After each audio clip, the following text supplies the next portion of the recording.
मंगल समय स्नेह बस सोच पर परिहरी तात आयसु देई हर्षि हिय कही पुल के प्रभु गात। हे पिताजी, इस मंगल के समय स्नेहवश होकर सोच करना छोड़ दीजिए और हृदय में प्रसन्न होकर मुझे आज्ञा दीजिए। यह कहते हुए प्रभु श्री रामचंद्र जी सर्वांग पुलकित हो गए। धन्य जन्मो जग तीतल तासु पितहि प्रमोदु चरित सुनिव जासु। चारि पदारथ करतल ताके प्रिय पितु मातु प्राण सम जाके। उन्होंने फिर कहा, इस पृथ्वी तल पर उसका जन्म धन्य है जिसके चरित्र सुनकर पिता को परम आनंद हो, जिसको माता पिता प्राणों के समान प्रिय है। चारों पदार्थ अर्थ धर्म काम मोक्ष उसके करत तगल मुट्ठी में रहते हैं। आयसु पाली जन्म फलु पाई एह ऊम बेगिही हो रजाई। बिदा मातु सन आवो मांगी चलिहऊ बन ही बहुरी पग लागी। आपकी आज्ञा पालन करके और जन्म का फल पाकर मैं जल्दी ही लौट आऊंगा। अतः कृपया आज्ञा दीजिए, माता से विदा मांग आता हूँ, फिर आपके पैर लगकर वन को चलूंगा। अस कही राम गवनु तब कीन्हा भूप शोक बस उतरो न दीन्हा। नगर व्यापी गई बात सुती छी छुअत चढ़ी जनु सब तन बीछी। ऐसा कहकर तब श्री रामचंद्र जी वहां से चल दिए। राजा ने शोकवश कोई उत्तर नहीं दिया।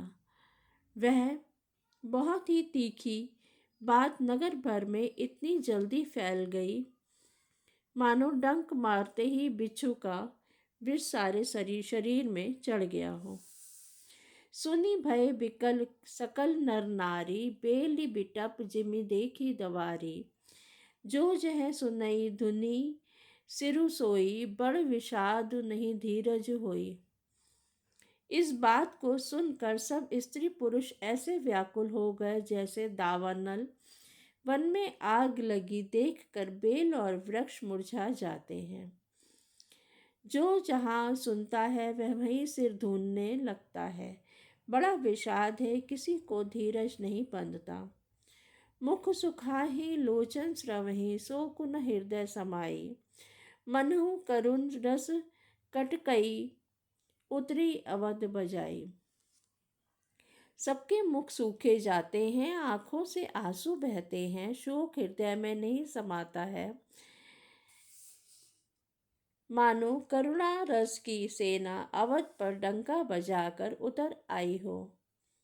मिले ही मांझ विधि बात बिगारी जह तह देखी देही कैकई गारी। एही पापी निहि बूझी का परेऊ छाई भवन पर पावकु धरेऊ। सब मेल मिल गए थे, सब संयोग ठीक हो गए थे, इतने में ही विधाता ने बात बिगाड़ दी। जहाँ तहाँ लोग कैकई को गाली दे रहे हैं, उस पापनी को क्या सूझ पड़ा जो इसने छाए घर पर आग लगा दी। निज कर नयन काढ़ी चह दीन्हा डारी सुधा विषु चाहत चीखा। कुटिल कठोर कुबुद्धि अभागी भई रघुवंश बेनुबन आगी। यह अपने हाथ से अपने आँखों को निकाल कर देखना चाहती है और अमृत फेंक कर विष चखना चाहती है। यह कुटिल कठोर दुर्बुद्धि और अभागिनी क्या कई रघुवंश रूपी बांस के वन के लिए अग्नि हो गई। पालव बैठी पेड़ एही काटा सुख महु शोक ठाड़ू धरि ढाटा। सदा रामु एही प्राण समाना कारण कवन कुटिल पनु ठाना। पत्ते पर बैठकर इसने पेड़ को काट डाला, सुख में शोक का ठाट ठट कर रख दिया। श्री रामचंद्र जी इसे सदा प्राणों के समान प्रिय थे, फिर भी न जाने किस कारण इसने यह कुटिलता ठानी। सत्य कहाई कभी नारी सुभाओ, सब विधि अगहु अगाध दुराओ। निज प्रतिबिंब बरु को गही जाई, जानी न जाई नारी गति पाई। कवि सत्य ही कहते हैं कि स्त्री का स्वभाव सब प्रकार से पकड़ में न आने योग्य अथाह और भेद भरा होता है। अपनी परिछाई भले ही पकड़ जाए, पर भाई स्त्री की गति नहीं जानी जाती। कहा न पावकु जारी सक, का न समुद्र समाई। का न करे अबला प्रबल, के ही जग कालू न खाई। आग क्या नहीं जला सकती, समुद्र में क्या नहीं समा सकता। अबला कहलाने वाली प्रबल स्त्री क्या नहीं कर सकती, और जगत में काल किसको नहीं खाता। का सुनाई विधि कहा सुनावा, का दिखाई चह कहा दिखावा। एक कहई भल भूप न कीन्हा, बरु विचारी नहीं कुमत तिहि दीन्हा। विधाता ने क्या सुनाकर क्या सुना दिया, और क्या दिखाकर अब वह क्या दिखाना चाहता है। एक कहते हैं कि राजा ने अच्छा नहीं किया, दुर्बुद्धि कैकई को विचार कर वर नहीं दिया। जो हटी भयउ सकल दुख भाजहु, अबला बिबस ज्ञानु गुण गा जनु। एक धर्म पर मिति पहचाने, नृपहि दोषु नहीं देहि सयाने। जो हट करके स्वयं सब दुखों के पात्र हो गए, स्त्री के विशेष वश होने के कारण मानो उनका ज्ञान और गुण जाता रहा। एक दूसरे को जो धर्म की मर्यादा को जानते हैं और सयाने हैं, वे राजा को दोष नहीं देते। सिबी ददीची हरिचंद कहानी, एक एक सन कहाई बखानी। एक भरत कर सम्मत कहही, एक उदास भाए सुनी रही। हे शिवी, ददीची और हरिश्चंद्र की कथा एक दूसरे से बखान कर कहते हैं। कोई एक इसमें भरत जी की सम्मति बताते हैं, कोई एक सुनकर उदासीन भाव से रह जाते हैं। कान मूद कर रद गही जीहा, एक कहाई यह बात अलीहा। सुकृत जाहि अस कहत तुम्हारे, राम भरत कहु परान प्यारे।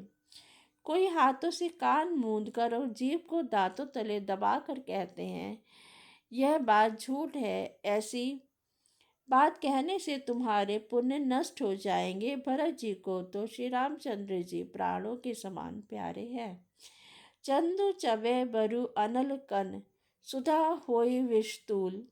सपने हूँ कबहू न करही कछु, भरतु राम प्रतिकूल। चंद्रमा चाहे आग की चिंगारियां बरसाने लगे और अमृत चाहे विष की समान हो जाए, परंतु भरत जी स्वप्न में भी कभी श्री रामचंद्र जी के विरुद्ध कुछ नहीं कहेंगे। एक विधात ही दूषणु देही, सुधा दिखाई दीन विषु जेही। खर भरु नगर सोचु सब काहू, दुसह दाहु उर मिटा उछाहू।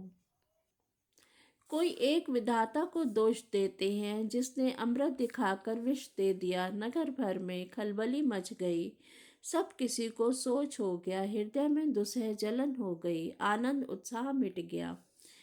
विप्र बधु कुल मान्य जठेरी, जे प्रिय परम कैकई केरी।